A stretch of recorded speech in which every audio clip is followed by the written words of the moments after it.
हाँ हेलो, बोला पवन, का बात बा? कैसे फोन करे हो? जागिए के करी ले बिहान।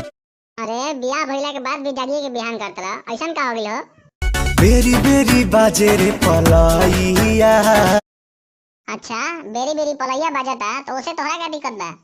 खेलवे बिगाड़े चरपैया। अच्छा, खेले में चरपैया बिगाड़ देता तो तोहरा देही में का होता?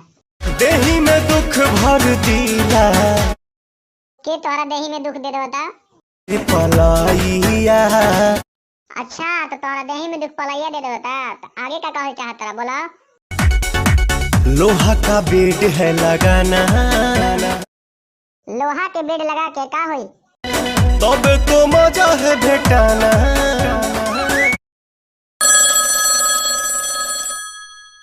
हाँ हेलो पवन, खूब मजा भेटाइल ना? अब अरे अब का हो गइल यार? सहतानी परेशानी। अच्छा, परेशानी सहत रह।